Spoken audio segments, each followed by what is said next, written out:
they don't know if it's safe and that they would not drink the water until it rained clear. So to be clear, it could also be unsafe if it is clear. If it's clear, yes.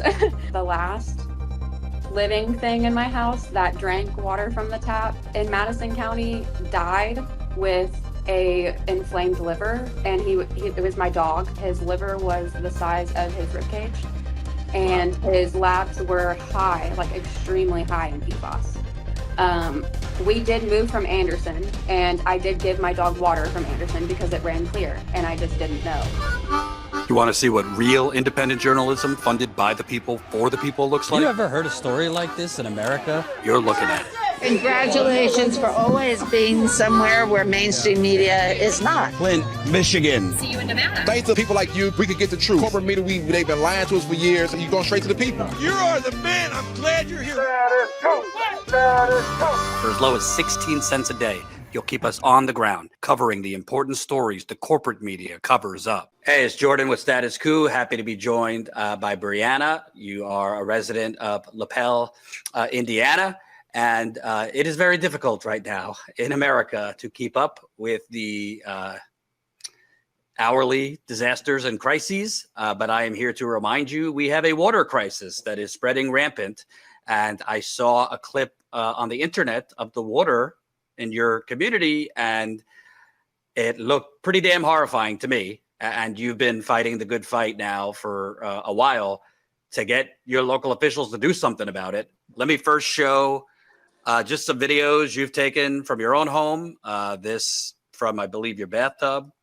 Yes. So SOS. Yeah. Need say no more. You see it's like brown and orange with a little yellow. That was recent, correct?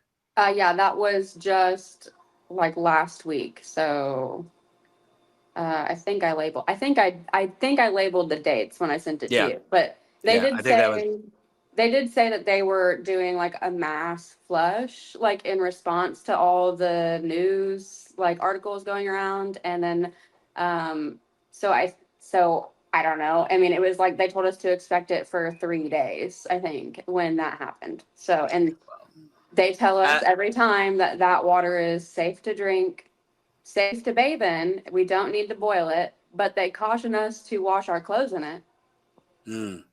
Well, I'm about to show you this has been going on much longer than them flushing the hydrants, which I've heard. That's what they told the people in Flint originally, telling them there was no issue. Obviously, there was a major issue.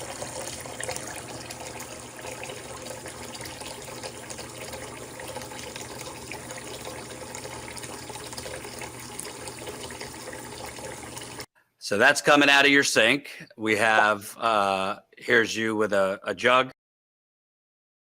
And I'll just show some photos because it's just all sorts of nasty. This one from recently, you see. Yes. Yeah. That was 2 days ago. So, and we had not received any kind of notice 2 days ago. They didn't post anything 2 days ago. I called the town hall and they did come out and take a sample, but they told me that they had started the work on the water tower but they had not put anything out yet. And then yesterday they put out a notice saying that they were working on the water tower. So I'm not sure why it wasn't put out on the 13th, but it wasn't. And I want to show, I don't think this is yours, but I saw this on Reddit and it was just absolutely horrifying. Somebody else in your town there. Wow, you guys. This is what I paid for.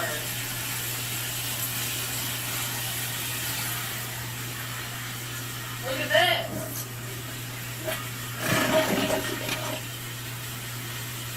So let's start from the beginning because that looks like poop water to me. How long have you lived in Lapel, and when did you first start noticing there was an issue?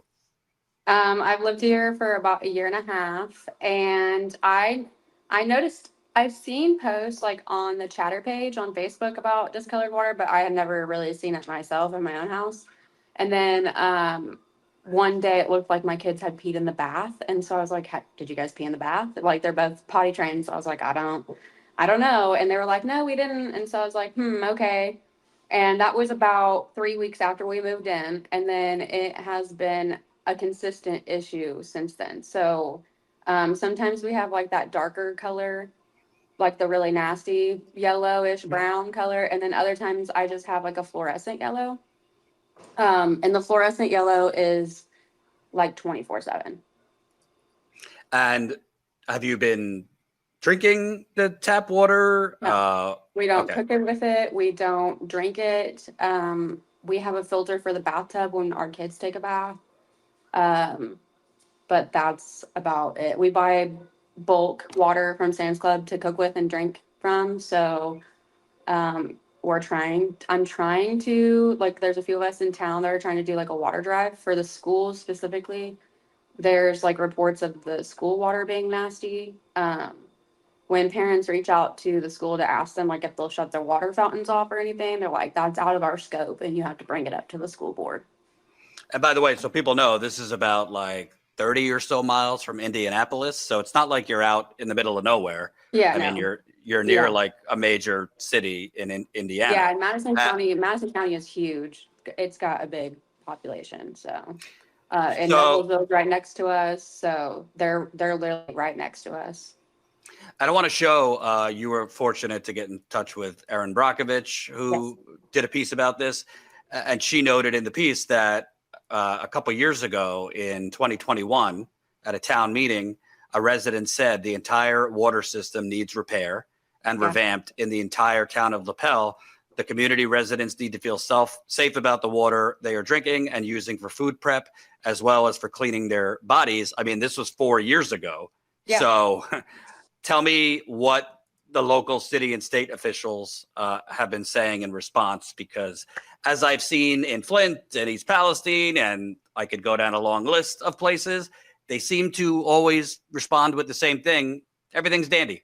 Yeah, like everything is safe. The town of Lapel, they didn't say much at first, and then they put out a statement that said, like before the Erin Brockovich article, they pretty much would deny that there's an issue, like these are isolated issues. We don't get any reports. I think in a September meeting, somebody brought up, like, where can we report it to? And in September of 2025, they finally made a page where people can come and fill out a report for their water. But they didn't have that before. People here who have lived here for 15 years said that the issue has been here and has gotten nothing but worse. There's been water projects that they're supposed to be like replacing galvanized lines. I was supposed to be put on the list for that. I was like one of the very first people to go to the town hall, put my name on the list. They told me that neither side of my lines were galvanized. And then finally, like I was pushing and pushing, and then the utility people told me that they ran out of funding, while the town president is telling me that they're just not going to replace my galvanized lines on the town side, because my side is regular, like it's updated. On the town side, it's not. And have you and your kids have any issues with rashes or any irritation from the water when you shower?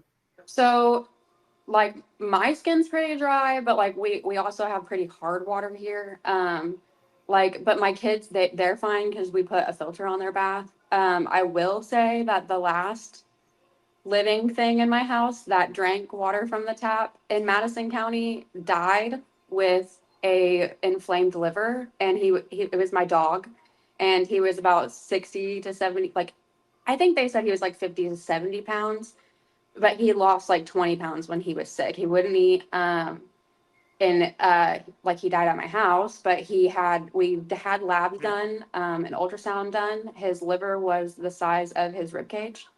And wow. His labs were high, like extremely high in PFAS.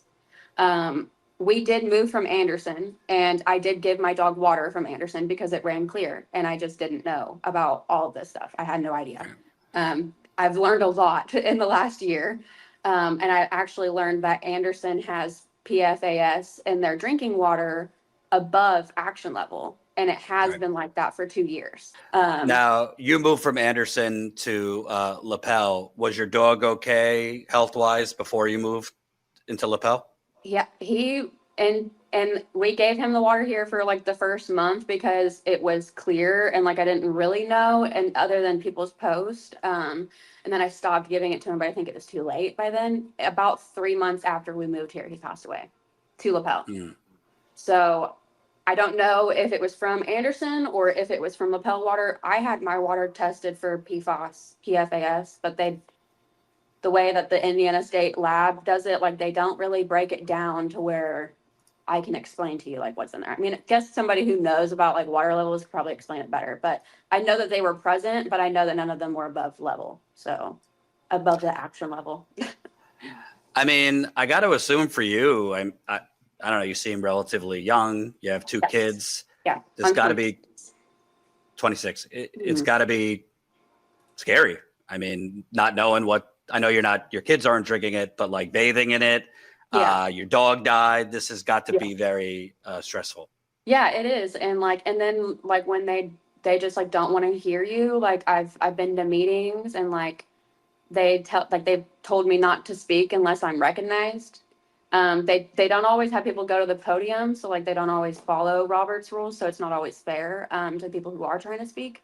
I just think that it's like really important that we like bridge the gap, and like we're not trying to come at them for 40 years of mismanagement or, you know, when these regulations weren't in place 30 years ago, you know what I mean? And so there is stuff here that is like legacy contamination. Like we have Superfund sites in town. We have environmental spills. We have benzene plumes under our new town hall. And it sounds like you've gotten basically stop signs and roadblocks from local politicians, local officials. What is the EPA, the state of Indiana's environmental department? Have they responded to you and other concerned citizens? And what have they said? So the EPA came down for Anderson. I got them to come down to a meeting to talk about the national priority list Superfund site there.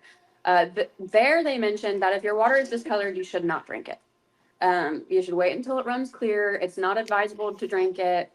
Indiana Department of Environmental Management, they also told me that I should not drink the water if it's discolored. I should probably wait till it's cleared. It's not recommended, you know what I mean? But then they were on the news in response to the Aaron Brockovich article and the news following up on that and like following up with me. And they said that not recommended doesn't mean it's not safe. So basically they're just talking out of two sides out of their mouth. Right. And then our health department, in the same clip, they said they don't know if it's safe and that they would not drink the water until it ran clear. So to be clear, it could also be unsafe if it is clear. If it's clear, yes. I love that you keep saying that because that is a very important thing. Even if it's within legal limits, it could be unsafe for us. So just because it's compliant doesn't mean it's safe. There is a lot of communities like Lapel where you're seeing either discolored water or you might not be seeing like hardcore poop water, but it's like a little discolored, or it's clear, but a lot of people have health problems. And then when they do testing, they find PFAS and other things.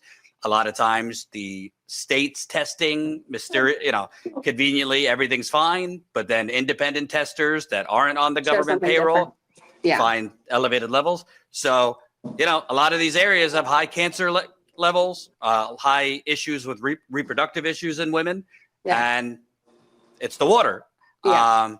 Where do things stand now? Are you kind of in a holding pattern because the city and state, are they doing more testing, your local officials? Are they willing to change infrastructure? I've been kind of in a battle with IDEM on getting them out to my home. They tried to claim that they tried to schedule an appointment with me to come out to my house, but I didn't answer. I followed up with, I have a text between me and my drinking water representative that I asked him if he was still going to come test my water, and he told me no. So they did not attempt to come out to my house, and I would have documented it if they had. I had to go through like legal and through some other people, and I finally said that I don't want to deal with the two people I had been dealing with, and they agreed to send someone else out. So I'm waiting to hear from them. Still waiting to hear from whoever is going to come out to my house. So I haven't heard anything yet.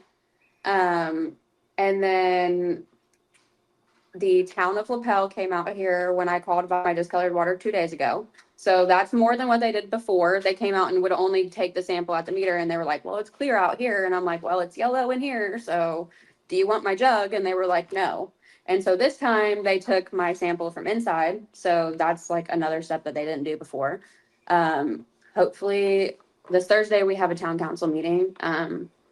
There should be some news coverage there. There should be some pressure put on our council to hopefully do some stuff locally. There's some like bigger steps in place for Madison County, like as a whole. Like we're trying to do some things to maybe get them to like listen to us more about like oversight on all these brownfield sites and Superfund sites. And like I did one article with WIBC, and the Anderson responded that they only have one Superfund site, which they have 22 and 6 are active, but they claim that they only have one. And so like there's a lot of mismanagement, miscommunication, like misrepresentation, you know what I mean, of like what's actually going on. So we're trying to get them to listen, trying to do drives, but we haven't had any movement on. They're not going to, I mean, they haven't offered to do a drive for us. They haven't offered to donate any water. They haven't offered filters. Actually, they came out for the people who made it onto the list that I tried so hard to get onto that they won't let me on. They got a Brita filter, and I saw them drop it off at my neighbor's house, and I called them and I told them that they're going to give me one or I'm going to call the news. And so they brought me one. But that's the only reason why they brought me one. So, well, I can tell you from my own experience reporting, I covered East Chicago, Indiana, almost a decade ago now, which is about 40 minutes from Chicago. And East Chicago, Indiana literally they built like a lead smelting plant on top of a housing complex. Of course, poor Black people live there. And there was a lot of people sick, cancer, all that. When I got there, I couldn't breathe because the soil had like 200 times the allowable, air quotes, allowable limit of lead. But what I learned there is Indiana is one of the most lax environmental regulation state in the country. There's very little regulation, and the regulations that do exist are not exactly followed. So it's definitely an uphill climb, but you got to get this out there. Are you familiar with the movie Dark Waters? Yep. With Mark Ruffalo. So in there, they talk about how like DuPont was left to monitor themselves. Yes. So we have a Superfund site, like, or a previous listed Superfund site that's now a state overseen site. So it's not technically a federal Superfund site anymore, but it was. And if they like continued to contaminate, it could go back on that. But they are still in business, and they are like, I tried to report black smoke coming from their smokestacks, and they were like talking about how they're grandfathered in for pollution, and they're not, because they're updating their stuff, so they're not grandfathered in, and that's what Item told me. But they are left to monitor themselves, so they're left to report their monthly things, and they say that the only way, I asked about how do you confirm that they're being honest or like they're turning in what they need to turn in, if they're left to monitor themselves, pretty much. And their Item's response was that they confirm by their 5-year investigations. So every 5 years they do another investigations on Superfund sites or brownfields, like every 5 years. And so that's when they confirm the data is true. And if it's not, then they would get a violation.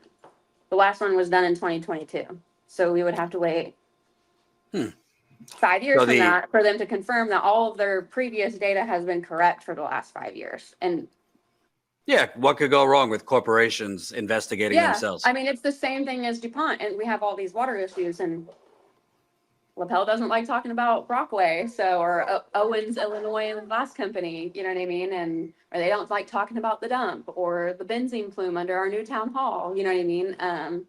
It exceeds the commercial limits, like the benzene plume does. I think they did like some kind of like thing on it to where they can't do certain things to the building until it's taken off there. But I'm not sure what the status is on it. They're trying to make it our new town hall. So basically, a large part of your state is a large toxic dump that is a health hazard, but based on the fucked up laws, excuse my French, legally, that toxic dump is okay. Yeah, it's fine. Yeah, everything's fine.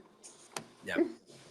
Well, I'm going to be getting back on the ground soon reporting. I haven't been out in a while because I have an infant, but I'm going to add Lapel to my list because I have to go back to Flint.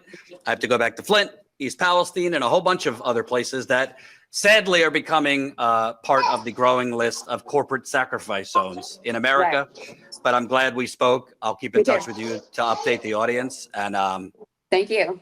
Keep me in the loop. What's going on? I will. Thank you so much. Absolutely.